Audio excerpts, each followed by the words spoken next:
ओम नमो भगवते वासुदेवाय नमः। जय श्री राधे कृष्णा। आज के वीडियो में आप श्रवण करेंगे ज्येष्ठ मास महात्म्य के अध्याय 27 की कथा। जब भारत में दिल्ली के सिंहासन पर मुगल वंश का प्रभुत्व था, उसी समय दक्षिण के रंजनम नामक गांव में शांतोबा नाम के एक धनवान व्यक्ति रहते थे। संपत्ति और सम्मान दोनों उन्हें प्राप्त थे। संसार के भोगों में वे खूब आसक्त थे। परमार्थ की ओर उनका कोई ध्यान नहीं था। परंतु भगवान की लीला बड़ी विचित्र है। वे कब किसे अपनाना चाहती है, ये कोई नहीं जानता। एक बार श्री तुकाराम जी महाराज शांतोबा के घर पधारे। सच्चे भक्त का क्षण भर का संग भी अमोघ होता है। तुकाराम जी के उपदेशों ने जैसे जादू कर दिया। संसार के सारे सुख भोग तुच्छ जान पड़ने लगे। शांतोबा के मन में वैराग्य का उदय हुआ। शांतोबा सोचने लगे, मैंने कामिनी कांचन के जाल में पड़कर मनुष्य जन्म व्यर्थ ही खो दिया। भला मुझे इन भोगों से कितनी तृप्ति मिली। जितना ही विषय भोग प्राप्त हो, उतनी ही तृष्णा बढ़ती जाती है। विषयों से अतृप्ति, अशांति और दुख ही मिलता है। अब मेरी क्या गति होगी?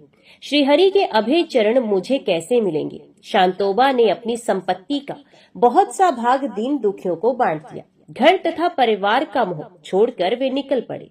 एक लंगोटे के अतिरिक्त उनके पास कुछ भी नहीं था। वे चलते ही गए। उस समय भीमा नदी में बाढ़ आई हुई थी। वे सचमुच भीमा बनी थी, किंतु जो संसार सागर से पार होने निकला हो, उसे ऐसी नदी से क्या भय। तैरकर नदी पार की उन्होंने और दूसरे तट के पर्वत पर चढ़े गए। पर्वत एवं वन की शोभा को देखकर उनका मन वहां लग गया। अब वे वहीं एक गुफा में रहकर भजन करने लगे। शांतोबा के घर वालों को उनका वन जाना अत्यंत कष्टदायक हुआ। उन्होंने उनकी स्त्री को उनके पास इसलिए भेजने का निश्चय किया कि सुंदरी पत्नी के मोह में पड़कर वे घर लौट आएंगे।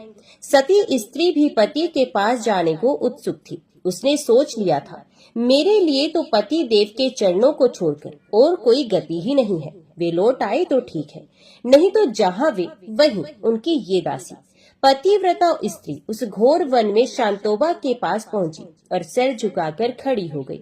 शांतोबा के मन में उसके आने से तनिक भी उद्विग्नता या मोह का भाव नहीं आया। अपने भजन में लगे रही। वे साध्वी पति के चरणों पर गिर पड़ी और रोकर कहने लगी, नाथ, आप हम लोगों को छोड़कर यहाँ भगवान की आराधना करने चले आए, ये तो ठीक है, परंतु देव, मेरे तो आप ही भगवान हैं। आपको छोड़कर दूसरे किसी भगवान को मैं नहीं जानती। मैं आपके चरणों की सेवा करने यहाँ आई हूँ। इस दासी को आप अपने आश्रय से अलग मत करें। उसका गला भर गया। ये कहते कहते शांतोबा में विकार का नाम भी नहीं था, परंतु स्त्री के प्रति पति का कुछ कर्तव्य होता है। नारी केवल काम वासना की तृप्ति का साधन नहीं होती है, वे पुरुष की अर्धांगिनी है। कर्तव्य समझकर शांतोबा ने कहा, मेरी तरह रहना हो तो मैं तुम्हें अपने पास रहने से रोकूंगा नहीं। यहाँ रहना हो तो बहुमूल्य वस्त्र और आभूषण उतारकर सादे कपड़े पहनकर रह सकती हो, नहीं तो जैसी तुम्हारी इच्छा हो करो। मुझे अपने मार्ग से जाने दो, तुम अपने मार्ग से जाओ। पति के मार्ग को छोड़कर पतिव्रता के लिए भला दूसरा अपना मार्ग कैसा? उस देवी ने वस्त्र तथा आभूषण उतारकर फेंक दिए। एक सादा कपड़ा पहनकर वे तपस्विनी बन गई। पति की सेवा में वे सब प्रकार उद्युक्त रहने लगे। अब पति पत्नी दोनों वन में भजन करने लगे। एक दिन शांतोबा ने पत्नी के संयम, धैर्य तथा त्याग की परीक्षा लेने का निश्चय किया। उन्होंने स्त्री से कहा, रोटी खाए बहुत दिन हो गए, तुम गांव जाकर कुछ टुकड़े मांग लाओ। देखो, रोटी के टुकड़ों को छोड़कर और कुछ भी मत लाना, किसी से भी। जो स्त्री धनी पिता माता के घर स्नेह से पली, धनी ससुर की पुत्र वधू बनी, अंतपुर से जो कभी बाहर नहीं निकली, वे आज एक मैली फटी साड़ी पहने भीख मांगने जा रही है। पति की आज्ञा से भिक्षुकी बनी इस तपस्विनी की शोभा ही धन्य है। गांव में पहुंचकर वे भीख मांगने लगी घर घर। उसी गांव में उसकी ननद की ससुराल था। अपनी भाभी को भिखारन के भेष में देखकर उसके दुख का पार नहीं रहा। उसने पूछा, हे भाभी, क्या मेरे माँ बाप दादा की सारी संपत्ति नष्ट हो गई? ननद को उस पतिव्रता ने पति के वैराग्य की बात बताकर कहा, तुम्हारे भाई को मैं भूखा छोड़ आई हूँ, मुझे रोको मत। एक टुकड़ा रोटी दे सको तो दे दो, नहीं तो मैं दूसरे घर जाती हूँ।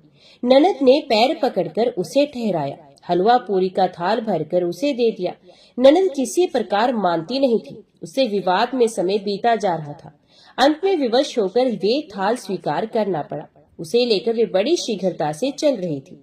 पतिदेव भूखे हैं, इस बात को सोचकर वे कभी दौड़ती, कभी धीरे धीरे चलती। पर्वत के बीहड़ पथ में उसे अनेक बार ठोकरें लगी। किसी प्रकार वे पति के पास पहुंची और उनके सामने थाल रखकर खड़ी हो गई। शांतोबा ने थाल देखकर कहा, मैंने ऐसा भोजन लाने को तो तुमसे कहा ही नहीं था, इसे लौटाओ। इस देवी ने डरते डरते गांव की सारी बातें सुना दी। बहन के आग्रह की बात सुनकर भी शांतोबा ने हलवा पूरी खाना अस्वीकार कर दिया। पतिव्रता स्त्री का शरीर पर्वत पर चढ़ने उतरने का इतना श्रम करके बिल्कुल थक गया था। उसका श्वास बढ़ गया था। पैर की अंगुलियां ठोकर लगने से फट गई थी। इतने पर भी पति की आज्ञा से हलवा पूरी का थाल लौटाकर रोटी मांगने वे बिना दो क्षण सुस्ताए तुरंत गांव की ओर चल पड़ी। गांव में जाकर बड़ी मधुर वाणी से ननद को समझाकर उसने थाल लौटा दिया। जल्दी जल्दी कुछ घरों से रोटी के टुकड़े मांगे, क्योंकि एक ही घर से रोटियां लाने को पतिदेव ने मना किया था। अब वे शीघ्रता पूर्वक वन की ओर चली। सायंकाल हो गया था। कुछ दूर जाते ही आकाश घटाओं से ढक गया। मूसलधार वर्षा होने लगी। आज जो रोटियां उस पतिव्रता के हाथ में हैं, वे उसके प्राणों से भी प्रिय हैं। उनसे उसके देवता की भूख दूर होगी। अपनी फटी साड़ी वे रोटियों पर लपेटती चली गई, उन्हें भीगने से बचाने के लिए। वर्षा में भीगकर उसका शरीर थर थर कांपने लगा। वर्षा के कारण भीमा नदी में बाढ़ आ गई। बड़ी हुई भीमा की तरंगों में भला कोई नौका पार हो सकती है? नदी के किनारे पहुंचकर उस देवी के नेत्रों से भी वर्षा होने लगी। वे रोती हुई बोली, संध्या होने को आई, मेरे स्वामी सवेरे से भूखे हैं। ये रोटी के टुकड़े उनके पास कैसे पहुंचाऊं? दया में प्रभु सर्वेश्वर भगवान, तुम इस दरिद्रा पर क्या दया नहीं करोगे? ऐसी पतिव्रता की करुण पुकार पर यदि वे सर्वेश्वर दौड़ न पड़ती तो उन्हें कौन दया सिंधु कहता? वे केवट का रूप लेकर उपस्थित हुए और बोले, बहन, इस वर्षा में तुम अकेली यहाँ किस लिए भीग रही हो? सती पांडुरंग प्रभु को पुकार रही थी। नाविक का परम मधुर स्वर सुनकर उसने नेत्र खोले और वह बोली, भाई, अवश्य करुणा सागर विट्ठल ने तुम्हें यहाँ भेजा है। तुम्हारी कृपा के बिना मैं आज भीमा को पार नहीं कर सकती। तुम मेरे बड़े भाई हो, मेरे स्वामी भूखे बैठे हैं। चाहे जैसे भी हो तो मुझे नदी पार करा दो। करुणापूर्ण अश्रु सकी वाणी सुनकर करुणा सागर द्रवित हो गए। ये बोले, बहन डरो मत, मैं तुम्हें नदी पार करके वन में ठीक मार्ग पर पहुंचा दूंगा। भवसागर से प्राणियों को पार उतारने वाले उन महामल्ला ने सती को कंधे पर उठाकर नाव पर चढ़ाया और फिर उसे पार ले जाकर कंधे पर उठाकर उसके पति के आश्रम के समीप तक ले जाकर छोड़ाए। कृतिकता के एक दो शब्द सुनने को भी वे नहीं रुके। वन में तुरंत अदृश्य हो गए। पति की कुटिया के पास पहुंचकर उस देवी ने रोटी रखने को साड़ी का पल्ला खींचना चाहा तो सहसा उसे अपने शरीर का ध्यान आ गया। वर्षा से रोटी को बचाने के लिए वे उस पर बराबर साड़ी लपेटती ही गई थी। तब उसे केवल रोटी को बचाने का ध्यान था। अब उसने देखा कि पूरी साड़ी रोटी पर लिपटी है, उसके शरीर पर वस्त्र ही नहीं है। उसे बड़ा क्षोभ हुआ। पता नहीं केवट ने क्या सोचा होगा। बड़ी लज्जा आई उसे। रोटी पर से साड़ी उतारकर उसने पहन ली। पति के पास जाकर उनके चरणों में प्रणाम करके रोटी के टुकड़े उसने उनके सामने धर दिए। शांतोबा ने रोटी की ओर देखा ही नहीं। वे एक टक अपनी स्त्री की ओर देख रहे थे। उनकी स्त्री के शरीर में आज इतना दिव्य तेज, इतना सौंदर्य, इतना सात्विक आकर्षण कहाँ से आया? कुछ देर में तनिक सावधान होकर उन्होंने पूछा, साध्वी, तुम इतने विकट समय में यहाँ तक कैसे आ सकी? पत्नी ने गांव जाकर थाल लौटाने, टुकड़े मांगने, मार्ग में वर्षा और भीमा की बाढ़ का वर्णन करके बताया कि वे कितनी व्याकुल हो गई थी, कैसे उसने प्रार्थना की और कैसे केवट ने आकर उसे पार कर दिया। वे कहने लगी, वे केवट बड़ा दयालु था। उसने मुझे बहन कहा, मुझे कुटिया के पास तक छोड़ गया। मैं उसे धन्यवाद तक नहीं दे सकी और वे लौट गया। उसके स्वर में तो जैसे अमृत ही भरा था। शांतोबा के नेत्रों से आंसू चलने लगे। उनका कंठ भर आया। पत्नी से वे बोले, तुम भाग्यवती हो। भीमा की बाढ़ में तुम्हें पार उतारना किसी साधारण केवट का काम नहीं था। देवी, उन भव समुद्र से तारने वाले केवट के दर्शन के लिए ही सब कुछ छोड़कर मैं यहाँ बैठा हूँ। अब इन रोटियों को पशु पक्षियों को दे दो। प्रभु मेरे द्वार के पास तक आकर लौट गए। मैं ऐसा अभागा हूँ। उनके दर्शन किए बिना मैं अब जल भी ग्रहण नहीं करूंगा। इतने परिश्रम से लाए हुए रोटी के टुकड़े पतिव्रता ने पशु पक्षियों को दे दिए। जब पति देव ही जल ग्रहण नहीं करेंगे तब वे कैसे अन्न जल ले सकती है। दंपति के अनशन करते कई दिन बीत गए। गांव में एक हरि भक्त वैश्य रहते थे। भगवान ने उन्हें स्वप्न में शांतोबा के लिए भोजन ले जाने की आज्ञा दी। अनेक प्रकार के पकवान लेकर वे वन में पहुंचे और भगवान की आज्ञा सुनाई। शांतोबा ने कहा, भाई तुम कोई भी हो और तुमको किसी ने भी भेजा हो, पर मैं तो उस भेजने वाले को देखे बिना भोजन नहीं करता। वैश्य ने बहुत अनुनय विनय की, पर शांतोबा अपनी टेक पर अड़े रहे। हारकर वैश्य भोजन वहीं छोड़कर घर चले गए। वैश्य के चले जाने पर भोजन के पदार्थों की ओर देखकर शांतोबा ने कहा, प्रभु इन पदार्थों का महत्व ही क्या है। अभी भोजन किया और संध्या तक इनका मल बन जाएगा। मैं आपको छोड़कर इन्हें कैसे ले लूं। दया में आप मुझ पर दया क्यों नहीं करते। मुझे दर्शन दो नाथ, एक बार अपनी बांकी झांकी तो दिखाओ। भक्त की मनोवेदना भगवान सह नहीं सके, वे प्रकट हो गए। शांतोबा के नेत्र धन्य हो गए। वे प्रभु के चरणों में गिर पड़े। भगवान देर तक शांतोबा के सम्मुख खड़े रहे। उन्हें आशीर्वाद देकर प्रभु अंतर ध्यान हो गए। अब शांतोबा का जीवन दूसरा ही हो गया। हृदय में आनंद का समुद्र उमड़ आया। अब वे पति पत्नी निरंतर भगवान के चिंतन में तल्लीन रहने लगे। वे कभी कभी भिक्षा के लिए गांव में भी जाते थे। हजारों नर नारी उनके उपदेश से कृतार्थ होने लगे। दक्षिण के भक्त प्रत्येक एकादशी को पंढरपुर पहुंचते हैं। आषाढ़ की देवशयनी एकादशी को वहां लाखों भक्तों का मेला होता है। एक बार शांतोबा महाराज जी अपनी पत्नी और ब्राह्मणों के साथ गाजे बाजे के साथ नाम संकीर्तन करते हुए पंढरीनाथ के दर्शन करने को चले। उस समय नरसिंहपुर तथा पंढरपुर के बीच में पड़ने वाली नदी में बाढ़ आई थी। नदी पर कोई नौका नहीं थी। नदी की भीषण मूर्ति देखकर तैरने का साहस अच्छे केवट भी नहीं कर सकते थे। उस दिन दशमी की रात्रि थी। एकादशी को पंढरपुर अवश्य पहुंचना था। साथ के सब लोग किनारे ठिठक गए। ये देख शांतोबा बोले, तुम लोग इस नदी को देखकर डर क्यों गए। जिन प्रभु का नाम भव समुद्र से पार करने वाला है, वे श्री हरि क्या कहीं चले गए हैं। भगवान के नाम की घोषणा करते हुए मेरे पीछे चले आओ। शांतोबा इस प्रकार चलते गए जैसे सूखी भूमि पर जा रहे हो। उनके पीछे उनकी पत्नी चलती गई। उस साध्वी ने नदी के जल की ओर नेत्र उठाकर देखा ही नहीं। वे पति के चरणों को देखती बढ़ती गई। सहसा नदी के बीच में सूखा मार्ग हो गया। सब लोग शांतोबा के पीछे पीछे उस मार्ग से नदी पार हो गए। पंढरपुर जाकर सबने पुंडलिक भक्त का पूजन करने के अनंतर श्री पांडुरंग की पूजा की। शांतोबा तो श्री विठ्ठल के दर्शन करके तन मन की सुधि भूल गए। अपने हृदय में उन्होंने भगवान का दर्शन किया और सुना कि प्रभु कह रहे हैं, शांतोबा अब तुम मेरे पास ही रहो। अपने प्यारे भक्तों के पास रहकर ही मैं सुखी होता हूँ। भगवान की आज्ञा से शांतोबा पत्नी के साथ फिर जीवन भर पंढरपुर में ही रहे। उनका जीवन भगवत प्रेम के दिव्य उन्माद में ही बीता। तो सब प्रेम से बोलो, भक्त और उनके भगवान की जय। कृष्ण नगर के पास एक गांव में एक ब्राह्मण रहते थे। वे पुरोहिती का काम करते थे। एक दिन यजमान के यहाँ पूजा कराकर घर लौटते समय उन्होंने रास्ते में देखा एक मालिन एक और बैठी साग बेच रही है। भीड़ लगी है।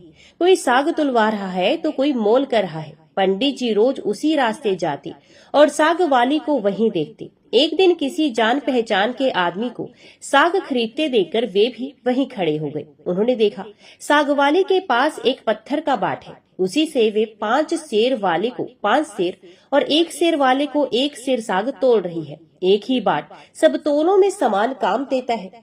पंडित जी को बड़ा आश्चर्य हुआ। उन्होंने साग वाली से पूछा, तुम इस एक ही पत्थर के बाट से कैसे सबको तोल देती हो? क्या सबका वजन ठीक उतरता है? पंडित जी के परिचित व्यक्ति ने कहा, हाँ पंडित जी, ये बड़े आश्चर्य की बात है। हम लोगों ने कई बार इससे लिए हुए साग को दूसरी जगह तोलकर आजमाया, पूरा वजन उतरा। पंडित जी ने कुछ रुककर साग वाली से कहा, बेटी ये पत्थर मुझे दोगी? तो साग वाली बोली, नहीं बाबा जी, तुम्हें नहीं दूंगी। मैंने बड़ी कठिनता से इसको पाया है। मेरे सेर बटखरे खो जाते तो घर जाने पर माँ और बड़े भाई मुझे मारते। 3 वर्ष की बात है, मेरे बटखरे खो गए। मैं घर गई तो बड़े भाई ने मुझे मारा। मैं रोती रोती घाट पर आकर बैठ गई और मन ही मन भगवान को पुकारने लगी। इतने में ही मेरे पैर के पास ये पत्थर लगा। मैंने इसको उठाकर ठाकुर जी से कहा, महाराज मैं तोलना नहीं जानती, आप ऐसी कृपा करें जिससे इसी से सारे तोल हो जाए। बस तब से मैं इसे रखती हूँ। अब मुझे अलग अलग बटखरों की जरूरत नहीं होती। इसी से सब काम निकल जाता है। बताओ तुम्हें कैसे दे दूं? पंडित जी बोले, मैं तुम्हें बहुत से रुपए दूंगा। साग वाली ने कहा, कितने रुपए दोगे तुम? मुझे वृंदावन का खर्च दे दोगे? सब लोग वृंदावन गए हैं, मैं ही नहीं जा सकी। ब्राह्मण ने पूछा, कितने रुपए में तुम्हारा काम होगा? साग वाली ने कहा, पूरे 300 रुपए चाहिए। ब्राह्मण बोले, अच्छा बेटी, ये तो बताओ तुम इस शीला को रखती कहाँ हो? साग वाली ने कहा, इसी टोकरी में रखती हूँ बाबा जी, और कहाँ रखूंगी? ब्राह्मण घर लौट आए और चुपचाप बैठ गए। ब्राह्मणी ने पति से पूछा, यो उदास क्यों बैठे हैं? देर जो हो गई है। ब्राह्मण ने कहा, आज मेरा मन खराब हो रहा है, मुझे 300 रुपए की जरूरत है। स्त्री ने कहा, इसमें कौन सी बात है, आपने ही तो मेरे गहने बनवाए थे, विशेष जरूरत हो तो ले लीजिए, इन्हें ले जाइए, होना होगा तो फिर हो जाएगा। इतना कहकर ब्राह्मणी ने गहने उतार दिए। ब्राह्मण ने गहने बेचकर रुपए इकट्ठे किए और दूसरे दिन सवेरे साग वाली के पास जाकर उसे रुपए गिन दिए और बदले में उस शीला को ले लिया। गंगा जी पर जाकर उसको अच्छी तरह धोया और फिर नहा धोकर वे घर लौट आए। इधर पीछे से एक छोटा सा सुकुमार बालक आकर ब्राह्मणी से कह गया, पंडिताइन जी, तुम्हारे घर ठाकुर जी आ रहे हैं, घर को अच्छी तरह झाड़ बुहार कर ठीक करो।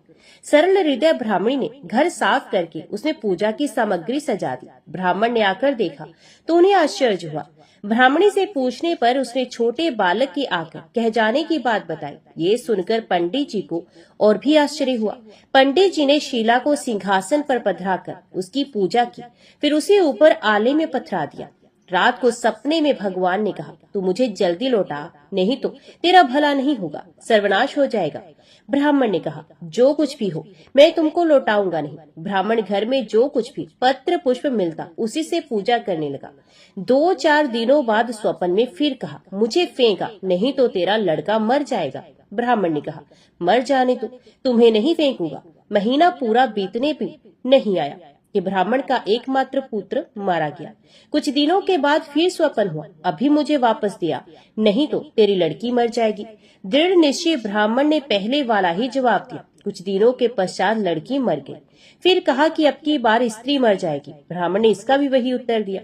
अब स्त्री भी मर गई। इतने पर भी ब्राह्मण अचल अटल रहा। लोगों ने समझा ये पागल हो गया है। कुछ दिन बीतने पर स्वप्न में फिर कहा गया, देख अब भी मान जा, मुझे लौटा दे, नहीं तो 7 दिनों में तेरे सर पर बिजली गिरेगी। ब्राह्मण बोले, गिरने दो, मैं तुम्हें उस साग वाली की गंदी टोकरी में नहीं रखने का। ब्राह्मण ने एक मोटे कपड़े में लपेटकर भगवान को अपने माथे पर मजबूत बांध लिया। वे सब समय यूं ही उन्हें बांधे रखती। कड़कड़ाहट बिजली कौंधती नजदीक आती पर लौट जाती। अब 3 ही दिन शेष रह गए। एक दिन ब्राह्मण गंगा जी के घाट पर संध्या पूजा कर रहे थे कि 2 सुंदर बालक उनके पास आकर जल में कूदे। उनमें एक सांवला था, दूसरा गोरा। उनके शरीर पर कीचड़ लिपटा था। इस ढंग से जल में कूदे कि जल उछलकर ब्राह्मण के शरीर पर पड़ा। ब्राह्मण ने कहा, तुम लोग हो कौन भैया, कहीं इस तरह जल में कूदा जाता है? देखो मेरे शरीर पर जल पड़ गया। इतना ही नहीं, मेरे भगवान पर भी छींटे पड़ गए। देखते नहीं, मैं पूजा कर रहा था। बच्चों ने कहा, ओहो, तुम्हारे भगवान पर भी छींटे लगे? हमने देखा नहीं बाबा, तुम गुस्सा ना होना। पंडित जी ने कहा, नहीं भैया, गुस्सा कहाँ होता है, बताओ तो तुम किसके लड़के हो? ऐसा सुंदर रूप तो मैंने कभी नहीं देखा। कहाँ रहते हो? आहा, कैसी अमृत घोली मीठी बोली है। बच्चों ने कहा, बाबा हम तो यहीं रहते हैं। पंडित जी बोले, भैया क्या फिर कभी मैं तुम लोगों को देख सकूंगा? तो बच्चों ने कहा, क्यों नहीं बाबा, पुकारते ही हम आ जाएंगे। पंडित जी के नाम पूछने पर हमारा कोई एक नाम नहीं है, जिसका जो मन होता है उसी नाम से वे हमें पुकार लेता है। सांवला लड़का इतना कहकर बोला, ये लो मुरली, जरूरत हो तब इसे बजाना, बजाते ही हम लोग आ जाएंगे। दूसरे गोरे लड़के ने एक फूल देकर पंडित जी से कहा, बाबा जी इस फूल को अपने पास रखना, तुम्हारा मंगल होगा। वे जब तक वहाँ से चले नहीं गए, ब्राह्मण उसी दृष्टि से उनकी ओर आंखें लगाए देखता रहा। मन ही मन सोचने लगा, आहा कितने सुंदर हैं दोनों, कभी फिर भी इनके दर्शन होंगे। ब्राह्मण ने फूल देखकर सोचा, फूल तो बहुत बढ़िया है, कैसी मनोहर गंध आ रही है, पर मैं इसका क्या करूंगा और रखूंगा भी कहाँ? इससे अच्छा है कि राजा को ही दे आऊं, नई चीज है, वे राजी होगा। ये सोचकर पंडित जी ने जाकर फूल राजा को दे दिया। राजा बहुत प्रसन्न हुए। उन्होंने उसे महल में ले जाकर बड़ी रानी को दिया। इतने में ही छोटी रानी ने आकर कहा, मुझे भी एक ऐसा ही फूल मंगवा दो, नहीं तो मैं डूब मरूंगी। राजा दरबार में आए और सिपाहियों को उसी समय पंडित जी को खोजने भेजा। सिपाहियों ने ढूंढते ढूंढते जाकर देखा, ब्राह्मण देवता सर पर सीला बांधे पेड़ की छाया में बैठे गुनगुना रहे हैं। वे उनको राजा के पास ले गए। राजा ने कहा, महाराज वैसा ही एक फूल और चाहिए। पंडित जी बोले, राजन मेरे पास तो वे एक ही फूल था, पर देखिए चेष्टा करता हूँ। ब्राह्मणों लड़कों की खोज में निकल पड़े। अकस्मात उन्हें मुरली वाली बात याद आ गई। उन्होंने मुरली बजाई। उसी क्षण गौर श्याम जोड़ी प्रकट हो गई। ब्राह्मण रूप माधुरी के पान में मतवाले हो गए। कुछ देर बाद उन्होंने कहा, भैया वैसा एक फूल और चाहिए। मैंने तुम्हारा दिया हुआ फूल राजा को दे दिया था। राजा ने वैसा ही एक फूल और मांगा है। गोरे बालक ने कहा, फूल तो हमारे पास नहीं है, परंतु हम तुम्हें एक ऐसी जगह ले जाएंगे जहाँ वैसे फूलों का बगीचा है। तुम आंखें बंद करो। ब्राह्मण ने आंखें मूंदी। बच्चे उनका हाथ पकड़कर ना मालूम किस रास्ते से बात की बात में कहाँ ले गए। एक जगह पहुंचकर ब्राह्मण ने आंखें खोली। देखकर मुग्ध हो गए। बड़ा सुंदर स्थान है। चारों ओर सुंदर सुंदर वृक्ष लता आदि पुष्पों की मधुर गंध से सुशोभित है। बगीचे के बीच में एक बड़ा मनोहर महल है। ब्राह्मण ने देखा तो वे बालक गायब थे। वे साहस करके आगे बढ़े। महल के अंदर जाकर देखते हैं सब ओर से सुसज्जित बड़ा सुरम्य स्थान है। बीच में एक दिव्य रत्नों का सिंहासन है। सिंहासन खाली है। पंडित जी ने उस स्थान को मंदिर समझकर प्रणाम किया। उनके माथे से बंधी हुई ठाकुर जी की शीला खुलकर फर्श पर पड़ गई। जो ही पंडित जी ने उसे उठाने को हाथ बढ़ाया कि शीला फटी और उसमें से भगवान लक्ष्मी नारायण प्रकट होकर शून्य सिंहासन पर विराजमान हो गए। भगवान नारायण ने मुस्कुराते हुए ब्राह्मण से कहा, हमने तुमको कितने दुख दिए, परंतु तुम अटल रहे। दुख पाने पर भी तुमने हमें छोड़ा नहीं, पकड़े ही रहे। इसी से तुम्हें हम सशरीर यहाँ ले आए हैं। जो भक्त स्त्री, पुत्र, घर, गुरुजन, प्राण, धन, इहलोक और परलोक सबको छोड़कर हमारी शरण में आ गए हैं, भला उन्हें हम कैसे छोड़ सकते हैं। इधर देखो, ये खड़ी है तुम्हारी सहधर्मणी, तुम्हारी कन्या और तुम्हारा पुत्र। ये भी मुझे प्रणाम कर रहे हैं। तुम सबको मेरी प्राप्ति हो गई है। तुम्हारी एक की दृढ़ता से सारा परिवार मुक्त हो गया है। तो सब प्रेम से बोलो, भक्त और उनके भगवान की जय। लक्ष्मी नारायण भगवान की जय। एक समय सर्व प्राणियों के हितार्थ परम पावन भागीरथी के तट पर ऋषि समाज द्वारा विशाल गोष्ठी का आयोजन किया गया। विद्वान ऋषियों की एकत्रित सभा में व्यास जी के परम शिष्य पुराण वेत्ता सूत जी महाराज हरि कीर्तन करते हुए पधारे। सूत जी को देखते ही शौनकादि 88,000 ऋषियों ने खड़े होकर दंडवत प्रणाम किया।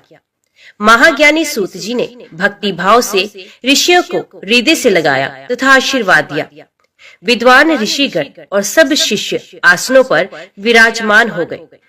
मुनिगण विनीत भाव से पूछने लगे कि हे परम दयालु, कलिकाल में शंकर की भक्ति किस आराधना द्वारा उपलब्ध होगी, हम लोगों को बताने की कृपा कीजिए, क्योंकि कलयुग के सभी प्राणी पाप कर्म में व्रत रहकर वेद शास्त्रों से विमुख रहेंगे। दीन जन अनेकों संकटों से त्रस्त रहेंगे। हे मुनि श्रेष्ठ, कलिकाल में सत्कर्म की ओर किसी की रुचि नहीं होगी। जब पुण्य क्षीण हो जाएंगे तो मनुष्य की बुद्धि असत्य कर्मों की ओर खुद व खुद प्रेरित होगी, जिससे दुर्विचारी पुरुष वंश सहित समाप्त हो जाएंगे। इस अखिल भूमंडल पर जो मनुष्य ज्ञानी होकर ज्ञान की शिक्षा नहीं देता, उस पर परम पिता परमेश्वर कभी प्रसन्न नहीं होते। हे महामुनि, ऐसा कौन सा उत्तम व्रत है जिससे मनवांछित फल की प्राप्ति होती हो, आप कृपा कर बताएं। ऐसा सुनकर दयालु हृदय श्री सूत जी कहने लगे, हे श्रेष्ठ मुनियों तथा शौनक जी, आप धन्यवाद के पात्र हैं। आपके विचार सराहनीय एवं प्रशंसनीय है। आप वैष्णव अग्रगण्य है, क्योंकि आपके हृदय में सदा परहित की भावना रहती है। इसलिए हे शौनक, शौनकादि ऋषियों, सुनो, मैं इस व्रत को तुमसे कहता हूँ, जिसके करने से सब पाप नष्ट हो जाते हैं। धन वृद्धि कारक, दुख विनाशक, सुख प्राप्त कराने वाला, संतान देने वाला, मनोवांछित फल प्राप्ति करवाने वाला व्रत तुमको सुनाता हूँ, जो किसी समय भगवान शंकर ने सती जी को सुनाया था। और उनसे प्राप्त ये परम श्रेष्ठ उपदेश मेरे पूज्य गुरुजी ने मुझे सुनाया था, जिसे आपको समय पाकर शुभ बेला में मैं सुनाता हूँ। बोलो, उमापति भगवान शंकर की जय। सूत जी कहने लगे, आयु वृद्धि स्वास्थ्य लाभ हेतु त्रयोदशी का व्रत करें। इसकी विधि कुछ इस प्रकार है। प्रातः स्नान कर निराहार रहकर शिव ध्यान में मगन हो, शिव मंदिर में जाकर शंकर की पूजा करें। पूजा के पश्चात अर्ध पुण्य त्रिपुण का तिलक धारण करें। बेलपत्र चढ़ाएं, धूप दीप अक्षत से पूजा करें, ऋतु फल चढ़ाएं, ओम नमः शिवाय मंत्र का रुद्राक्ष की माला से जप करें, ब्राह्मण को भोजन कराकर सामर्थ्य के अनुसार दक्षिणा दें। सत्य भाषण करना परम आवश्यक है। हवन आहुति भी देनी चाहिए। इसके बाद मौन व्रत धारण करें। व्रती मंत्र ओम ह्रीं क्लीं नमः शिवाय स्वाहा से आहुति दे। इससे अभीष्ट फल की प्राप्ति होती है। व्रती मनुष्य को पृथ्वी पर शयन करना चाहिए। एक बार भोजन करें, इससे सर्व कार्य सिद्ध होते हैं। श्रावण मास में तो इसका विशेष महत्व है। ये सर्व सुख संधन आरोग्यता देने वाला है। ये व्रत सभी मनोरथों को पूर्ण करता है। हे ऋषिवरों, ये परदोष व्रत जो मैंने आपको बताया, किसी समय शंकर जी ने सती जी को और वेद व्यास मुनि ने मुझको सुनाया था। शौनकादि ऋषि बोले, हे पूज्यवर महामते, आपने ये व्रत परम गोपनीय मंगलप्रद कष्ट निवारक बताया। कृपया ये बताने का कष्ट करें कि ये व्रत किसने किया और उससे क्या फल प्राप्त हुआ। श्री सूत जी बोले, हे विचारवान ज्ञानियों, आप शिव के परम भक्त हैं। आपकी भक्ति देखकर मैं व्रती पुरुषों की कथा कहता हूँ। एक गांव में अति दीन ब्राह्मण निवास करता था। उसकी साध्वी स्त्री परदोष व्रत किया करती थी। उसे एक ही पुत्र रतन था। एक समय की बात है, वे पुत्र गंगा स्नान करने के लिए गया। दुर्भाग्यवश मार्ग में चोरों ने उसे घेर लिया और वे कहने लगे कि हम तुम्हें मारेंगे नहीं, तुम अपने पिता के गुप्त धन के बारे में हमें बता दो। बालक दीन भाव से कहने लगा कि हे बंधुओं, हम अत्यंत दीन दुखी हैं, हमारे पास धन कहाँ है। तब चोरों ने कहा कि तेरी इस पोटली में क्या बंधा है। बालक ने निसंकोच कहा कि मेरी माँ ने मेरे लिए रोटियां दी हैं। ये सुनकर चोरों ने अपने साथियों से कहा कि साथियों, ये बहुत ही दीन दुखी मनुष्य है, अतः हम किसी और को लूटेंगे। इतना कहकर चोरों ने उस बालक को जाने दिया। बालक वहां से चलते हुए एक नगर में पहुंचा। नगर के पास एक बरगद का पेड़ था। बालक उसी बरगद के वृक्ष की छाया में सो गया। उसी समय उस नगर के सिपाही चोरों को खोजते हुए उस बरगद के वृक्ष के पास पहुंचे और बालक को चोर समझकर बंदी बनाकर राजा के पास ले गए।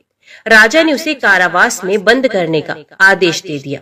उधर बालक की माँ भगवान शंकर जी का परदोष व्रत कर रही थी। उसी रात राजा को स्वप्न आया कि ये बालक चोर नहीं है, प्रातः काल ही से छोड़ दो, नहीं तो आपका राज्य वैभव सभी नष्ट हो जाएगा। रात्रि समाप्त होने पर राजा ने उस बालक से सारा वृतांत पूछा। बालक ने सारा वृतांत राजा को सुनाया। बालक की बात सुनकर राजा ने सिपाही भेजकर बालक के माता पिता को पकड़वाकर बुला लिया। राजा ने जब उन्हें भयभीत देखा तो कहा कि तुम भय मत करो, तुम्हारा बालक निर्दोष है। हम तुम्हारी दरिद्रता देखकर 5-5 गांव तुमको दान में देते हैं। शिव की दया से ब्राह्मण परिवार अब आनंद में रहने लगा। इस प्रकार जो कोई भी इस व्रत को करता है उसे आनंद प्राप्त होता है। तो बोलो उमापति भगवान शंकर की जय। एक अन्य पौराणिक कथा के अनुसार विदर्भ देश में सत्यरथ नाम से प्रसिद्ध एक राजा थे, जो सब धर्मों में तत्पर, धीर, सुशील और सत्य प्रतिज्ञ थे। धर्म पूर्वक पृथ्वी का पालन करते हुए उनका बहुत सा समय सुखपूर्वक बीत गया। तदंतर शालव देश के राजाओं ने विदर्भ नगर पर आक्रमण करके उसे चारों ओर से घेर लिया। अपनी पुरी को शत्रुओं से घिरी हुई देख विदर्भ राज विशाल सेना साथ लेकर युद्ध के लिए आए। क्षत्रियों के साथ राजा का अत्यंत भयंकर युद्ध हुआ। शालवों की बहुत बड़ी सेना मारी गई, परंतु अंत में विदर्भ राज भी उनके हाथ से मारे गए। मंत्रियों सहित उस महारथी वीर राजा के मारे जाने पर मरने से बचे हुए सैनिक भाग खड़े हुए। उस समय विदर्भ राज सत्यरथ की एक पतिव्रता पत्नी अत्यंत शोकग्रस्त हो रात के समय राजभवन से निकलकर पश्चिम दिशा की ओर चली गई। वे गर्भवती थी। सवेरा होने पर धीरे धीरे मार्ग से जाती हुई उस साध्वी रानी ने बहुत दूर का रास्ता तय कर लेने के पश्चात एक स्वच्छ तालाब देखा और वे उसके किनारे शोभा पाने वाले एक छायादार वृक्ष के नीचे बैठ गई। भाग्यवश उसी निर्जन स्थान में वृक्ष के ही नीचे पतिव्रता रानी ने उत्तम गुणों से युक्त एक पुत्र को जन्म दिया। तत्पश्चात अत्यंत प्यास से व्याकुल हो वे सुंदर अंगों वाली रानी जलाशय में उतरी। इतने में ही एक बड़े भारी ग्राह ने आकर उसे अपना ग्रास बना लिया। वे बालक पैदा होते ही माता पिता से हीन हो गया और भूख प्यास से पीड़ित हो उस सरोवर के किनारे जोर जोर से रोने लगा। वे नवजात शिशु जब इस प्रकार क्रंदन कर रहा था, उसी समय भाग्यवश वहां एक श्रेष्ठ ब्राह्मणी आ पहुंची। वह भी अपने 1 वर्ष के बालक को गोद में लिए हुए थी। ब्राह्मणी निर्धन और विधवा थी, घर घर भीख मांगकर जीवन निर्वाह करती थी। उसका नाम उमा था। उसी सती साध्वी ब्राह्मणी ने उस राजकुमार को देखा। उसे अनाथ की भांति क्रंदन करते देख उसके मन ही मन विचार किया, अहो ये तो बड़ी आश्चर्य की बात है कि ये नवजात शिशु जिसकी नाल भी अभी तक नहीं कटी पड़ा हुआ है, इसकी माता कहाँ गई? न इसका पिता है, न कोई बंधु बांधव है। ये दीन अनाथ बालक बिना बिस्तर के भूमि पर सो रहा है। ये चांडाल का पुत्र है या शूद्र का, वैश्य का है या ब्राह्मण का, अथवा ये क्षत्रिय का शिशु है? इसका निश्चय कैसे किया जाए? मैं शिशु को उठाकर अपने सगे पुत्र की तरह अवश्य पालन कर सकती हूँ, परंतु ये किस कुल का है ये ना जानने के कारण इसे छूने का साहस नहीं होता। वे पतिव्रता ब्राह्मणी जब इस प्रकार कह रही थी, उसी समय कोई सन्यासी महात्मा वहां आ गए। वे ऐसे जान पड़ते थे मानो साक्षात शंकर हो। उन श्रेष्ठ भिक्षु ने उस स्त्री से कहा, ब्राह्मणी खेद ना करो, हृदय की संशय वृत्ति दूर कर इस बालक की रक्षा करो, इससे तुम्हें शीघ्र ही परम कल्याण की प्राप्ति होगी। इतना कहकर वे दयालु भिक्षुक तुरंत वहां से चला गया। उनके जाने के बाद ब्राह्मणी ने विश्वास पूर्वक उस बालक को लेकर अपने घर की ओर प्रस्थान किया। उस राजकुमार का ब्राह्मणी ने अपने बेटे के समान ही पालन पोषण किया। एक चक्रा नामक नगर में उस ब्राह्मणी का घर था। वे भिक्षा के अन्न से ही अपने पुत्र और राजकुमार को भी पालने लगी। ब्राह्मणों ने ब्राह्मणी के तथा राजा के भी पुत्र का संस्कार कर दिया। वे दोनों सर्वत्र सम्मानित होकर दिन दिन बढ़ने लगे। समय आने पर उनका उपनयन संस्कार हुआ। अब वे दोनों बालक एक साथ रहकर नियमों का पालन करने लगे। दोनों माता के साथ प्रतिदिन भिक्षा के लिए जाते। एक दिन वे ब्राह्मणी उन दोनों बालकों के साथ भीख मांगती हुई दैव योग से देव मंदिर में गई। वहां बड़े बूढ़े ऋषि मुनि रहा करते थे। उन दोनों बालकों को देखकर परम बुद्धिमान शांडिल्य नामक मुनि ने कहा, अहो दैव का बल बड़ा विचित्र है। कर्मों का उल्लंघन करना किसी भी जीव के लिए अत्यंत कठिन है। देखो ना, ये बालक दूसरी माता की शरण लेकर भिक्षा से जीवन निर्वाह करता है। इस ब्राह्मणी को ही श्रेष्ठ माता के रूप में पाकर ब्राह्मण बालक के साथ ब्राह्मण भाव को प्राप्त हो गया। शांडिल्य मुनि का ये वचन सुनकर ब्राह्मणी को बड़ा विस्मय हुआ। उसने भरी सभा में मुनि को प्रणाम करके पूछा, ब्राह्मण, एक सन्यासी के कहने से मैं इस बालक को अपने घर ले आई हूँ। यद्यपि अभी तक इसके कुल का पता नहीं लगा, तथापि मैं पुत्र की भांति इसका पालन पोषण करती हूँ। आप ज्ञान के नेत्रों से देखते हैं, अतः आपसे मैं ये जानना चाहती हूँ कि ये बालक किस कुल में उत्पन्न हुआ है और इसके माता पिता कौन है? मुनि बोले, ये विदर्भ देश के राजा का पुत्र है। इतना कहकर मुनि ने उस बालक के पिता के युद्ध में मारे जाने का तथा उसकी माता के ग्राह द्वारा ग्रस्त होने का सब समाचार पूर्ण रूप से बताया। ये सुनकर ब्राह्मणी को और भी आश्चर्य हुआ। अतः उसने फिर से प्रश्न किया, महामुनि, वे राजा संपूर्ण भोगों को छोड़कर युद्ध में क्यों मरे और इस बालक को दरिद्रता कैसे प्राप्त हुई? अब दरिद्रता को नष्ट करके ये पुण्य राज्य कैसे प्राप्त करेगा? मेरा ये पुत्र भी भिक्षा के द्वारा ही जीवन निर्वाह करता है। इसकी दरिद्रता के निवारण का भी कोई उपाय बताएं। शांडिल्य ने कहा, इस राजकुमार के पिता विदर्भ राज पूर्व जन्म में पांडे देश के श्रेष्ठ राजा थे। ये सब धर्मों की ज्ञाता थे और संपूर्ण पृथ्वी का धर्म पूर्वक पालन करते थे। एक दिन प्रदोष काल में राजा भगवान शंकर का पूजन कर रहे थे और बड़ी भक्ति से त्रिलोकीनाथ महादेव जी की आराधना में संलग्न थे। उसी समय नगर में सब और बड़ा भारी कोलाहल हुआ। उस उत्कट शब्द को सुनकर राजा ने बीच में ही भगवान शंकर की पूजा छोड़ दी और नगर में शोक फैलने की आशंका से राजभवन से बाहर आ गए। इसी समय राजा का महाबली मंत्री शत्रु को पकड़कर उनके समीप ले आया। ये शत्रु पांडे राज का ही सामंत था। उसे देखकर राजा ने क्रोध पूर्वक उसका मस्तक कटवा दिया। शिव पूजा छोड़कर नियम को समाप्त किए बिना ही राजा ने रात में भोजन भी कर लिया। इसी प्रकार राजकुमार भी प्रदोष काल में शिव जी की पूजा किए बिना भोजन करके सो गया। वही राजा दूसरे जन्म में विदर्भ राज हुआ। शिवजी की पूजा में विघ्न होने के कारण शत्रु ने उसको सुख भोग के बीच में ही मार डाला। पूर्व जन्म में जो उसका पुत्र था वही इस जन्म में भी हुआ। शिवजी की पूजा का उल्लंघन करने के कारण ये दरिद्रता को प्राप्त हुआ। इसकी माता ने पूर्व जन्म में शल से अपनी सौत को मार डाला था। उस महान पाप के कारण ही वे इस जन्म में ग्रह के द्वारा मारी गई। मैं सत्य कहता हूँ, परलोक में हित की बात कहता हूँ, शास्त्रों का सार एवं उपनिषदों का हृदय कहता हूँ। इस भयंकर आसार संसार को प्राप्त हुए जीव के लिए ईश्वर के चरणारविंदों की सेवा ही सार वस्तु है। जो प्रदोष काल में अन्नचित होकर परमेश्वर के चरणारविंदों की पूजा करते हैं वे संसार में सदा बढ़ने वाले धन धान्य, स्त्री पुत्र, सौभाग्य और संपत्ति के द्वारा सबसे बढ़कर होते हैं। ब्राह्मणी, ये तुम्हारा पुत्र पूर्व जन्म में उत्तम ब्राह्मण था।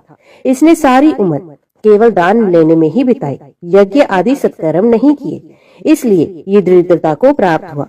उस दोष का निवारण करने के लिए अब ये भगवान शंकर की शरण में जाए। सूत जी कहती हैं, मुनि के इस प्रकार कहने पर साध्वी ब्राह्मणी ने उन्हें प्रणाम करके शिव पूजन की विधि का क्रम पूछा। शांडिल्य बोले, दोनों पक्षों की त्रयोदशी को मनुष्य जब निराहार रहे तब सूर्यास्त से 3 घड़ी पहले स्नान करे, फिर श्वेत वस्त्र धारण करके धीर पुष्प, संध्या और जप आदि नित्य क्रम की विधि पूरी करके मौन होकर शास्त्र विधि का पालन करते हुए भगवान शिव की पूजा आरंभ करे। भगवत विग्रह के आगे की भूमि को नए निकाले हुए शुद्ध जल से भली भांति लीप पोत कर सुंदर मंडल बनाए। धोत वस्त्र आदि के द्वारा उस मंडल को सब ओर से घेर दे। ऊपर से चंदोवा आदि लगाकर फल फूल और नवीन अंकुर से उसको सजाए। मंडल के मध्य की भूमि में 5 रंगों से युक्त विचित्र कमल अंकित करके उसी पर सुस्थित एवं उत्तम आसन बिछाकर बैठ जाए और हृदय में भक्ति भाव से युक्त हो पूजा की सब सामग्री एकत्रित करे। फिर पवित्र भाव से शास्त्रोक्त मंत्रों द्वारा देवपीठ को आमंत्रित करे। तत्पश्चात क्रमश आत्म शुद्धि और भूत शुद्धि आदि करके 3 प्राणायाम करे। उसके बाद बिंदु युक्त बीज अक्षरों के द्वारा विधि पूर्वक मात्र का न्यास करे। तदंतर परा देवता का ध्यान करके मात्र का न्यास की विधि पूरी करे। फिर परम शिव का ध्यान करके पीठ के वाम भाग में गुरु को प्रणाम करे। दक्षिण भाग में गणेश जी को मस्तक झुकाए। दोनों अंश, दोनों उरुओं में धर्म आदि और का न्यास करे। नाभि तथा पार्श्व भागों में अधर्म आदि का न्यास करे। तत्पश्चात हृदय में अनंत आदि का न्यास करके देव पीठ पर मंत्र का न्यास करे। आधार शक्ति से लेकर ज्ञानात्मक का क्रमश न्यास करके हृदय में एक कमल की भली भांति भावना करे। वे कमल 9 शक्तियों से युक्त एवं परम सुंदर हो। उसी कमल की कर्णिका में कोटि कोटि चंद्रमाओं के समान प्रकाशमान उमापति भगवान शिव का ध्यान करे। भगवान के 3 नेत्र हैं। मस्तक पर चंद्रमा का मुकुट शोभा पाता है। जटाजूट कुछ पीला हो गया है। उस पर रतन जटित किरीट सुशोभित है। उनके कंठ में नील चिन्ह है और अंग अंग से उदारता सूचित होती है। सर्पों के हार से उनकी बड़ी शोभा हो रही है। उनके एक हाथ में वरद और दूसरे में अभय की मुद्रा है। वे फरसा धारण करते हैं। उन्होंने नाग का कंकण, केयूर, अंग तथा मुद्रिका धारण कर रखी है। वे व्याघ्र चर्म पहने हुए रत्न में सिंहासन पर विराजमान है। उनके वाम भाग में विराज नंदिनी उमा देवी का चिंतन करें। इस प्रकार महादेव जी की तथा गिरिजा देवी का ध्यान करके क्रमश गंध आदि से उनकी मानसिक पूजा करें। 5 वैदिक मंत्रों से गंध आदि द्वारा पूर्वोक्त 5 स्थानों में अथवा हृदय में पूजा करें। फिर मूल मंत्र से 3 बार हृदय में ही पुष्पांजलि दें। उसके बाद सिंहासन पर महादेव जी का पुण्य पूजन प्रारंभ करें। पूजा के आरंभ में एकाग्रचित होकर संकल्प पढ़े। तदंतर हाथ जोड़कर मन ही मन भगवान शिव का ध्यान एवं आवाहन करें। हे भगवान शंकर, आप ऋण, पातक, दुर्भाग्य और दरिद्रता आदि की निवृत्ति के लिए तथा संपूर्ण पापों का नाश करने के लिए मुझ पर प्रसन्न होइए। मैं दुख और शोक की आग में जल रहा हूँ। संसार भय से पीड़ित हूँ। अनेक प्रकार के रोगों से व्याकुल और दीन हूँ। वृष वाहन, मेरी रक्षा कीजिए। देव देवेश्वर, सबको निर्भय कर देने वाले महादेव जी, आप यहाँ पधारिए और मेरी की हुई इस पूजा को पार्वती जी के साथ ग्रहण कीजिए। इस प्रकार संकल्प और आवाहन करके पूजा आरंभ करनी चाहिए। तत्पश्चात मनुष्य एकाग्रचित हो रुद्र सूक्त का पाठ करते हुए वहां स्थापित किए हुए शंख के जल से और पंचामृत से महादेव जी का अभिषेक करके भांति भांति के मंत्रों से आसन आदि उपचारों को समर्पित करे। भावना द्वारा दिव्य वस्त्रों से विभूषित स्वर्ण सिंहासन की कल्पना करे और उसी पर भगवान को विराजमान करके अष्ट गुण युक्त अर्घ्य और पादम निवेदन करे। फिर शुद्ध जल से आचमन कराकर मधु पर्क दे। उसके बाद पुण्य आचमन के लिए जल देकर मंत्रोच्चारण पूर्वक स्नान कराए। फिर यज्ञोपवीत वस्त्र और आभूषण अर्पण करे। परम पवित्र अष्टांग युक्त चंदन चढ़ाए। बिल्व मदार, लाल कमल, धतूर, कनेर, सनई का फूल, चमेली, कुशा, अपामार, तुलसी, जूही, चंपा, भटकटैया और करवीर के फूलों में से जितने मिल जाए उन सबको शिव उपासक भगवान शिव पर चढ़ाए। इनके अतिरिक्त भी नाना प्रकार के सुगंधित पुष्प निवेदन करे। तत्पश्चात लाल चंदन से उत्पन्न धूप और निर्मल दीप समर्पित करे। उसके बाद हाथ धोकर घी, नमकीन और साग, मिठाई, पुआ, शक्कर तथा गुड़ के बने हुए पदार्थ एवं खीर का नैवेद्य भोग लगाए। मधु, दही और जल भी अर्पण करे। उस खीर का ही मंत्रों द्वारा प्रज्वलित की हुई अग्नि में हवन करे। ये होम शास्त्रोक्त विधि से आचार्य के कथनानुसार संपन्न करना चाहिए। भगवान शंकर को नैवेद्य देकर मुख शुद्धि के लिए उत्तम तांबूल अर्पण करे। धूप आरती, सुंदर शस्त्र, उत्तम दर्पण को वैदिक तांत्रिक मंत्रों द्वारा विधि पूर्वक समर्पित करें। यदि ये सब करने में अपने में शक्ति ना हो, अधिक धन का अभाव हो, तो अपने पास जितना धन हो उसी के अनुसार भगवान की पूजा करे। गौरीपति भगवान शंकर भक्ति पूर्वक भेंट किए हुए पुष्प मात्र से भी संतुष्ट हो जाते हैं। तदंतर स्तोत्रों द्वारा स्तुति करके भगवान को साष्टांग प्रणाम करे। फिर परिक्रमा करके पूजा समर्पित करने के पश्चात विधि पूर्वक श्री गिरजापति की प्रार्थना करें।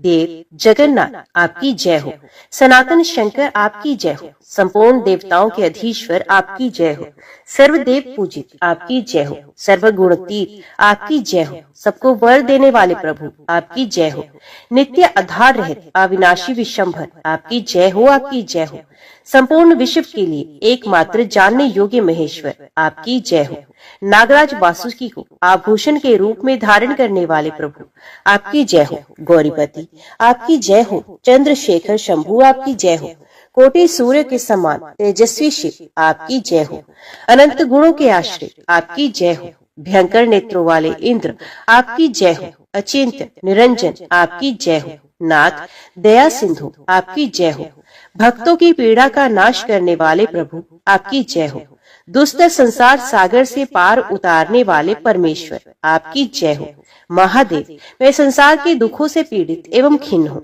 मुझ पर प्रसन्न होइए। परमेश्वर समस्त पापों के भय का अपहरण करके मेरी रक्षा कीजिए। मैं महान दरिद्र के समुद्र में डूबा हुआ हूँ। बड़े बड़े पापों ने मुझे आक्रांत कर लिया है। मैं महान शोक से नष्ट और बड़े बड़े रोगों से व्याकुल हूँ। सब ओर से ऋण के भार से लदा हुआ हूँ। पाप कर्मों की आग में जल रहा हूँ और ग्रहों से पीड़ित हो रहा हूँ। शंकर मुझ पर प्रसन्न होइए। निर्धन मनुष्य इस प्रकार पूजा के अंत में भगवान गिरजापति की प्रार्थना करे।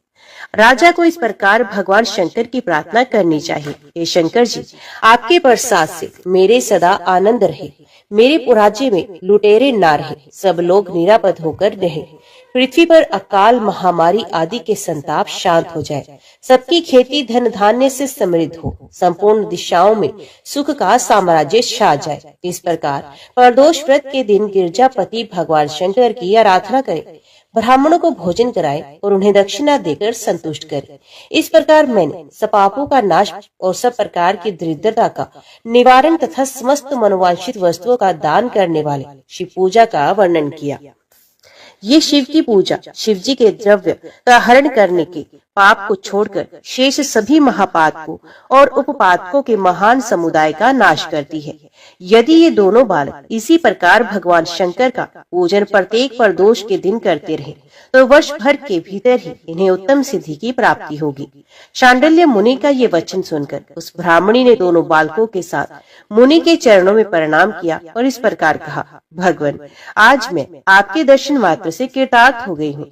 ये दोनों बालक आज से आपकी शरण में हैं। ब्राह्मण ये मेरा पुत्र है और इसका नाम शुचि व्रत है, और ये राजकुमार है जिसका नाम मैंने धर्मगुप्त रखा है। ये दोनों बालक और मैं भी सभी आपके चरणों के दास हैं। इस घोर दारिद्र्य सागर में गिरे हुए हम सबका आप ही उद्धार कीजिए।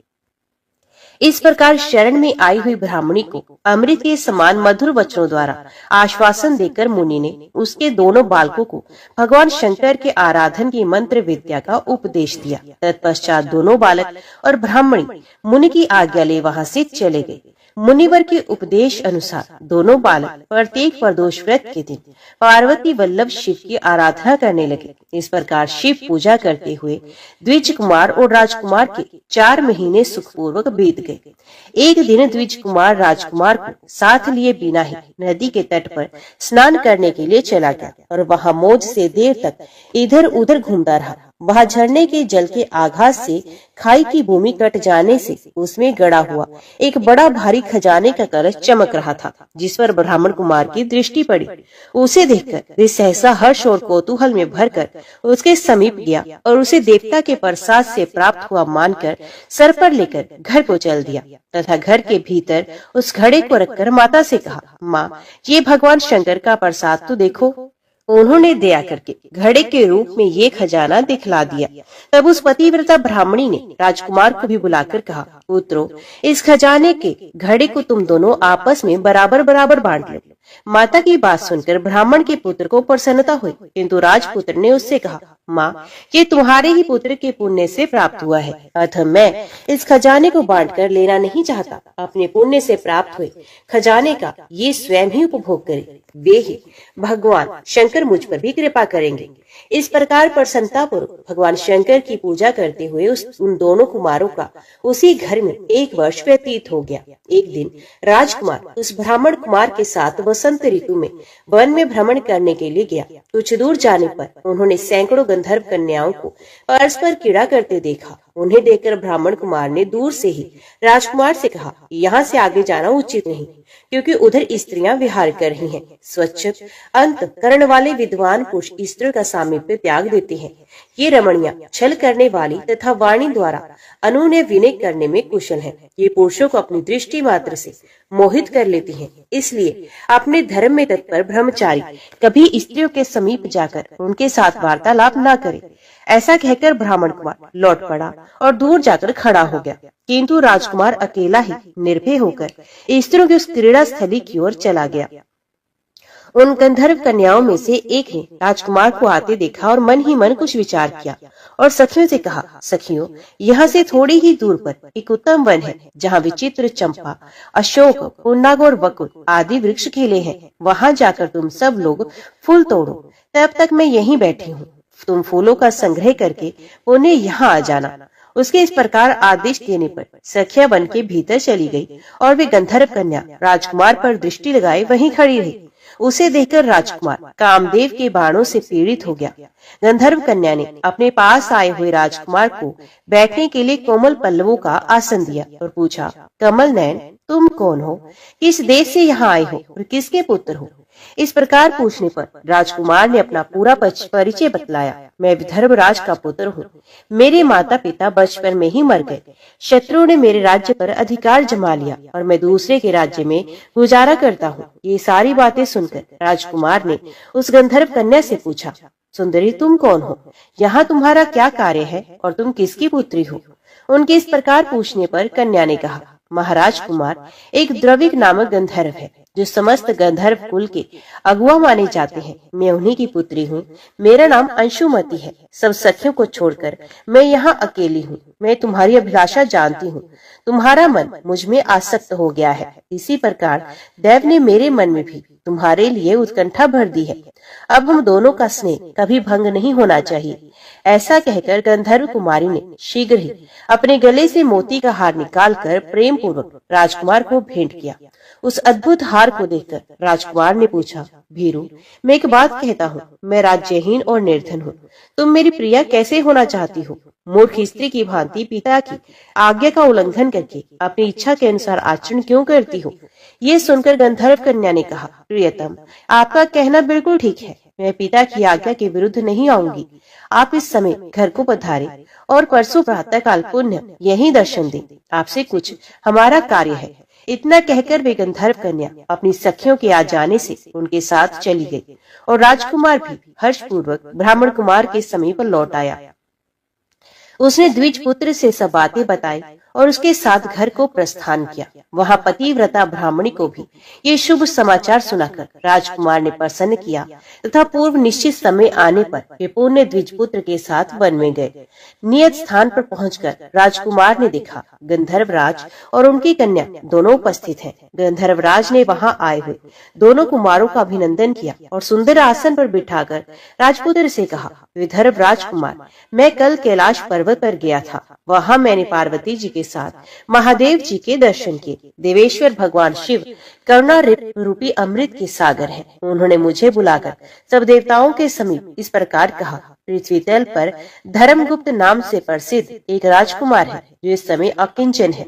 उसका राज्य छिन गया है। शत्रुओं ने उसके देश को अपने अधिकार में कर लिया है। अब वे बालक अपने गुरु की आज्ञा से सदा मेरी आराधना में संलग्न रहता है। उसी के प्रभाव से आज उसके समस्त पितर मेरे स्वरूप को प्राप्त हो गए हैं। गंधर्व श्रेष्ठ, तुम भी उस राजकुमार की सहायता करो। अब वे शत्रु को मारकर अपने राज्य सिंहासन पर आसीन हो जाएगा। महादेव जी के इस प्रकार आज्ञा देने पर मैं अपने घर को आया। यहाँ इस मेरी कन्या ने भी तुम्हारे लिए बहुत प्रार्थना की। ये सब परम दयालु भगवान शिव की प्रेरणा से ही हो रहा है। ऐसा समझकर मैं इस कन्या को साथ लेकर आया हूँ। अतः अपनी पुत्री अंशुमती को मैं तुम्हें पत्नी रूप में देता हूँ और भगवान शिव जी की आज्ञा से शत्रुओं को मारकर तुम्हें तुम्हारे राज्य पर बिठाऊंगा। अपने उस नगर में तुम अपनी इस धर्म पत्नी के साथ 10,000 वर्षों तक मनोवांछित सुख होकर अंत में भगवान शिव के लोक में जाओगे और वहाँ भी मेरी ये कन्या तुम्हारी ही सेवा में प्रस्तुत रहेगी। इस प्रकार कहकर गंधर्वराज ने उसी वन में राजकुमार के साथ अपनी पुत्री का विवाह कर दिया और दहेज में परम उज्जवल रतन भार भेंट किए। चंद्रमा के समान चमकीली चूड़ामणि तथा दमकते हुए मोतियों के मनोहर हार दिए। दिव्य आभूषण, वस्त्र, स्वर्ण के बने हुए बहुत से सामान, 10,000 हाथी, 1,00,000 नीले घोड़े और हजारों सोने के बड़े बड़े रथ प्रदान किए। अंत में एक दिव्य रथ, इंद्र के धनुष के समान विशाल धनुष, सहस्त्रों अस्त्र शस्त्र, अक्षय बाणों से भरे हुए 2 तरकस, अभेद्य स्वर्ण में कवच तथा शत्रुओं का संहार करने वाली शक्ति समर्पित की। अपनी पुत्री की सेवा के लिए गंधर्वराज ने प्रसन्नचित होकर 5,000 दासियां दी। इतना ही नहीं, राजकुमार की सहायता के लिए उन्होंने अत्यंत उग्र गंधर्वों की चतुरंगणी सेना भी भेंट की। इस प्रकार परम उत्तम संपत्ति को पाकर राजकुमार अपनी मनोवांछित पत्नी के साथ बहुत प्रसन्न हुए।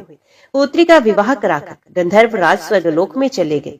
धर्मगुप्त विवाह के अनंतर गंधर्वों की सेना के साथ अपने नगर को गए और वहां उन्होंने शत्रु सेना का संहार करके राजधानी में प्रवेश किया। तत्पश्चात श्रेष्ठ ब्राह्मणों और मंत्रियों ने मिलकर राजकुमार का अभिषेक किया और वे रत्नमय सिंहासन पर आरूढ़ होकर अकंटक राज्य का उपभोग करने लगे।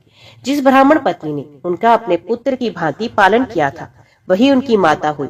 वे द्विज कुमार ही भाई हुआ और गंधर्व राजपुत्री अंशुमती महारानी के पद पर प्रतिष्ठित हुई। भगवान शंकर की आराधना करके धर्मगुप्त विदर्भ देश के राजा हो गए। इसी प्रकार दूसरे लोग भी पारदोष व्रत के दिन गिरजापति की आराधना करके मनोवांछित कामनाओं की प्राप्त कर लेते हैं और देहवासान होने पर परम गति को प्राप्त होते हैं।